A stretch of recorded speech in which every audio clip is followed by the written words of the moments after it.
మలయాళం ఇండస్ట్రీకి సంబంధించి justice Hema committee ఏర్పడిన తర్వాత చాలా విషయాలు బయటకొస్తున్నాయి. అందులో మున్నీర్ అని జెప్పేసి మున్నీర్, ఊర్వశి కూడా మాట్లాడారు. ఆహ్, శ్రీలేఖ అండ్ చాలామంది మాట్లాడుతున్నారు. అసలు మలయాళం ఇండస్ట్రీ గురించి మీరేమంటారు? ఇప్పుడు మలయాళం ఇవాళ బయటపడింది కదమ్మా. మలయాళం ఇండస్ట్రీలో ఈ ఇది ఎక్కువ మొదటి నుంచి ఉంది.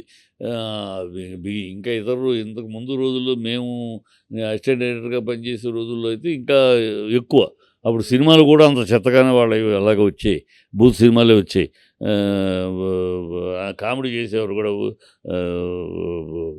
మలయాళం సినిమాకి వెళ్ళామంటే ఏదో సిగ్గుపడాల్సి వచ్చేది. అలాంటి సినిమాలు తీసేవారు ఆ రోజుల్లో. ఆ తర్వాత మార్కెట్ మారింది, మనుషులు మారారు, మంచి సినిమాలు తీయటం మొదలెట్టారు. కానీ ఆ ఇండస్ట్రీలో ఇది మాత్రం ఎక్కువే మొదటి నుంచి ఎక్కువే. కనుక అంటే కాకపోతే ఇప్పుడు ఇన్నాళ్ళు ఏం చేశారు వీళ్ళు అనేది ఒక ప్రశ్న. ఇవాళ ఎందుకు బయటకు వచ్చారు అనేది ఒక ప్రశ్న. అతను అమ్మాయి చెప్పే అతను మినిస్టరు ఇప్పుడు మినిస్టర్ అయ్యాడు. ఆ తర్వాత ఈ అమ్మాయి 2008లో జరిగింది అని చెప్తుంది. అప్పుడు అతను మామూలు ప్రొడ్యూసరు. ఆ తర్వాత 2017లో ఇప్పుడు మినిస్టర్ అయ్యాడు. 17 ఇప్పుడు మినిస్టర్ అయ్యాడు. సో ఇప్పుడు మినిస్టర్గా రాజకీయాలు అయిపోయినాయి. సో రాజకీయంగా ఇప్పుడు బయటికి తీసుకొచ్చారా వీళ్ళని? రాజకీయం కోసం, రాజకీయ లబ్ధి కోసం తీసుకొచ్చారా?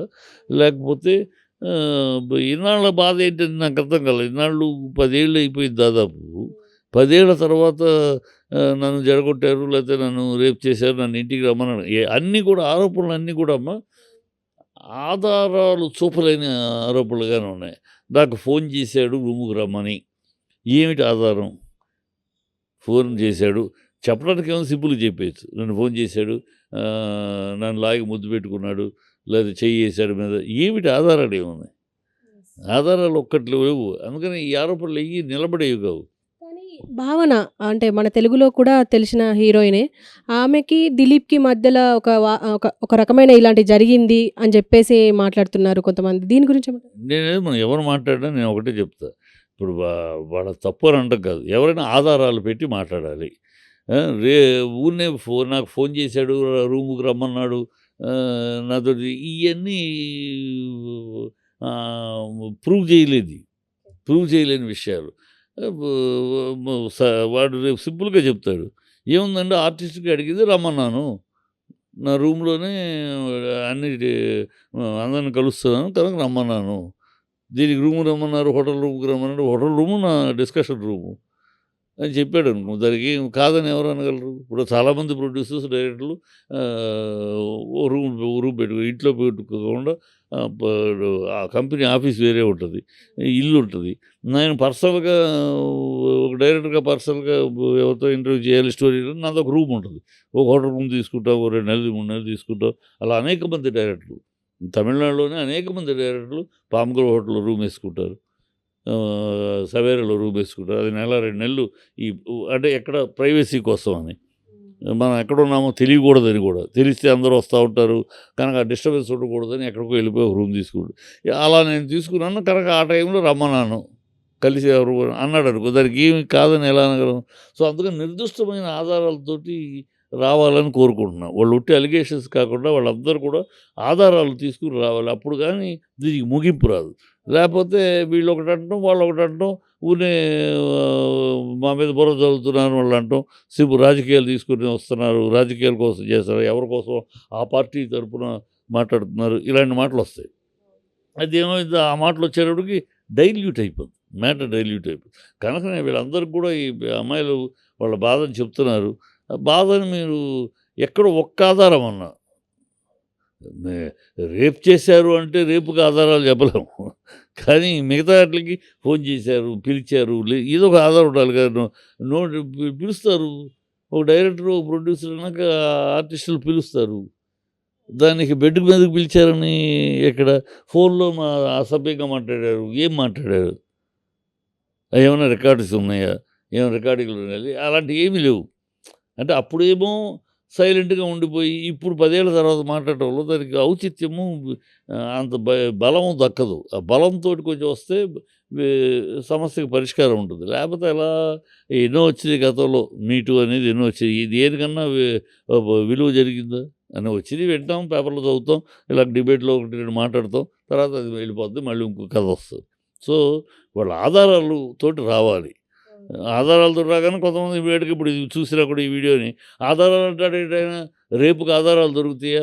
మానభంగం చేశాడు ఆధారాలు దొరుకుతాయా? బెడ్ ఎక్కడి నుంచి తీసుకొస్తారు అని పిచ్చి ప్రశ్నలు. అలా అంటే ఆరోపణలు ఈజీగా చేయొచ్చు. ఆ ఆరోపణలు ఏదో ఒక ఆధారం చూపించకుండా ఉంటే ఆరోపణలు ఈజీగా చేయొచ్చు. నాకెవరి మీద కోపం ఉందో ఇప్పుడు నీకు నీకు నా మీద కోపం ఉందనుకో, నువ్వు బయటికెళ్ళేసి ఆయన దగ్గర ఇంటర్వ్యూ కోసం వెళ్తే ఆయన నా బుధం మీద చేయేశారు, నాతోటి అసభ్యంగా మాట్లాడారు నువ్వు అంటావు. ఆధారం ఏది? చిట్టిబాబు గారు వచ్చి తన దగ్గరికి వచ్చిన యాంకర్స్ తోటి మిస్‌బిహేవ్ చేస్తున్నాడు అంటారు. అంతేగా, ఈజీ అది, సింపుల్. అనేయటానికి అది పాపులర్ అయిపోద్ది. కానీ ఆధారంతోటి చూపించగలిగితే అప్పుడు నేను సమాధానం చెప్పాల్సొస్తది. ఆధారాలు లేనప్పుడు పిచ్చివాగుడు కింద తోసేస్తాం కదా! డైల్యూట్ అయిపోద్ది. అండ్ ఇంకొకటి కన్నడ హీరో 'దర్శన్' ఈ మధ్య జైల్‌లో ఉండిపోయారు, బెంగుళూరు జైల్‌లో. అయితే ఈ మధ్య ఆయన కొన్ని ఫోటోలు బయటికొచ్చినాయి. ఏదో మీటింగ్‌లో కూసున్నట్టు, అంటే చైర్స్‌లో కూర్చొని మాట్లాడుతున్నట్టు, అంటే వీఐపీ ట్రీట్‌మెంట్ ఇస్తున్నారు అని జెప్పేసి వచ్చింది. అయితే అక్కడి హోంమంత్రి అక్కడున్న అధికారులని సస్పెండ్ చేయడంతో పాటు అలాంటివి ఇంకా చెయ్యబోము అని జెప్పేసి కూడా మాట్లాడారు. దీని గురించేమంటారు? ఈ ఈ బెంగుళూరులో ఈ జైళ్ళలో ఇది వాళ్ళ కొత్త కథ కాదమ్మా. వాళ్ళొచ్చినవి వాళ్ళకి వీఐపీ ట్రీట్‌మెంట్ శశికళ జైల్‌లో ఉన్నప్పుడు కూడా ఇలాగే. శశికళ జైల్‌లో ఉన్నప్పుడు ఆ అమ్మాయికి సెపరేట్ వంట రూము. సో, తన వంట తను వండుకుంటానికి అన్నీ సెపరేట్ అరేంజ్‌మెంట్ చేశారు. అది కనిపెట్టి ఆఫీసరు కనిపెట్టి ఇచ్చేసినందుకు ఆ ఆఫీసర్‌ని ట్రాన్స్‌ఫర్ చేశారు. కనుక అయి అక్కడ ఆ జైలింగ్ సిస్టమ్‌లోనే కర్ణాటకలో బెంగుళూరు జైల్స్‌లో అదంతే.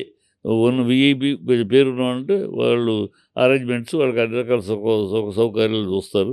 వాళ్ళేదో ఇచ్చి ముట్ట చెప్పేది మూట చెప్తూ ఉంటారు. అది అక్కడ ఆనవాయితీగా ఉంది. అది వాళ్ళ కొత్త కాదు, జరుగుద్ది. ఇది తెలిసినప్పుడు ఎవరినో ఆఫీసర్‌ని అప్పుడు అంతే శశికళ అప్పుడు ఒక లేడీ ఆఫీసరు ఆ జైలు ఆవిడని సస్పెండ్ చేసేశారు డీజీపీ. ఇప్పుడు వీళ్ళని సస్పెండ్ చేస్తారు. మళ్ళీ మామూలే. మళ్ళీ మామూలు. అలాగే జరిగింది. సో, వాళ్ళు జయలలిత, శశికళను అరెస్ట్ చేసినప్పుడు కర్ణాటకలో పెట్టారు కదా! శశికళకి అదే ట్రీట్మెంట్ గౌరవమైన స్పెషల్‌గా అన్నీ అలా వాళ్ళకి అక్కడ ఆనవాయితీగా జరుగుతుందది. అది బేసికల్‌గా బేసిక్‌గా దాన్ని ఆ స్ట్రక్చర్‌ని దెబ్బ కొట్టకపోతే అది మామూలు జరుగుతూనే ఉంటుంది. అండ్ సార్, ఇప్పుడు 'అల్లు అర్జున్‌కి' సంబంధించి మొన్న ఒక ప్రెస్‌తో మాట్లాడుతూ కూడా అన్నారు. అంటే నాకు ఫ్యాన్సే ముఖ్యం, ఫ్యాన్సే నన్ను పైకి తీసుకొచ్చారు అని చెప్పేసి మాట్లాడారు. అండ్ ఈ మధ్య కొన్ని కామెంట్స్ ఏమొస్తున్నాయంటే పిల్ల బచ్చగాళ్ళంతా 'అల్లు అర్జున్‌కే' ఫ్యాన్స్ ఉన్నారు అని చెప్పేసి. అంటే పిల్లలు మాత్రమే, స్కూల్‌కెళ్ళే పిల్లలు ఫ్యాన్స్ ఉంటారు అని చెప్పేసి మాట్లాడుతున్నారు. అంటే వీళ్ళు మెగా ఫ్యాన్స్ అనుకోవచ్చంటారా? వీళ్ళు బుద్ధి జ్ఞానం లేని కామెంట్‌లమ్మా. రజనీకాంత్‌కి పిల్ల బచ్చాగాళ్ళు ఫ్యాన్స్. చిరంజీవికి పిల్ల బచ్చాగాళ్ళు ఫ్యాన్స్. వీళ్ళంతా స్టార్స్ అయిందే ఈ పిల్లలు, చిన్నపిల్లలు. చిరంజీవి డాన్సులు చిన్నపిల్లలు చేస్తూ ఉంటారు. అది తెలియక వాగే అజ్ఞానపు వాగుళ్ళు తప్పితే పిల్ల బచ్చాగాళ్ళు ఫ్యాన్స్ ఉన్నారంటే వాళ్ళ కెరీర్ ఇంకా ఉందని లెక్క. రజనీకాంత్ కెరీర్ ఇంకా ఉందంటే ఇప్పటికీ 5 ఏళ్ల పిల్లాడు, 6 పిల్లాడు రజనీ అంటాడు. అది ఆ పిల్ల బచ్చాగాళ్ళు అభిమానులుగా ఉన్నంతకాలం ఇంకా వాళ్ళకి ఆ పిల్లోళ్ళు పెద్దోళ్ళు అయ్యేదాకా వీళ్ళ కెరీర్ ఉన్నట్టు లెక్క. అది ఆ మాత్రం ఇంగిత జ్ఞానం లేకుండా, అవగాహన లేకుండా మాట్లాడే మాటలు. అల్లు అర్జున్‌కి పిల్ల బచ్చాగాళ్ళే ఫ్యాన్స్ అంటే అల్లు అర్జున్ కెరీర్ ఇంకో 20 ఏళ్ళు ఉందని లెక్క. అంతే లెక్క. అవగాహన, అండర్‌స్టాండింగ్ ఎవరికి ఫ్యాన్సు, ఏ స్టేజ్ ఫ్యాన్స్ ఉంటే కెరీరు. పెద్దవాళ్ళు ఫ్యాన్స్ అనుకోమ్మా. పెద్దవాళ్ళు, ఆడవాళ్ళు ఫ్యాన్స్ అనుకో. అందుకని మాస్ హీరోలకిను మిగతా వాళ్ళకి తేడా. ఆడవాళ్ళు, పెద్దవాళ్ళు ఫ్యాన్స్‌గా ఉన్న హీరోలు వాళ్ళు ఫ్యామిలీ హీరోసు, షార్ట్ లివ్డ్.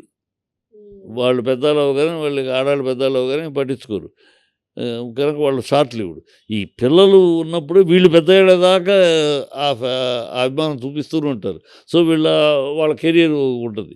అది తెలియక ఎవరు ఏ స్టార్స్‌కి ఎందుకు వాళ్ళ మాస్ హీరోస్ ఎందుకు అవుతారు, క్లా ఫ్యామిలీ హీరోస్ ఎందుకు అవుతారు, ఫ్యామిలీ హీరోస్ యొక్క లైఫ్ కెరియర్ షార్ట్ లివ్డ్ ఎందుకు ఉంటుంది, మాస్ హీరోస్ యొక్క కెరియర్ లాంగ్ జర్నీ ఎందుకు ఉంటుంది, ఇవన్నీ తెలియక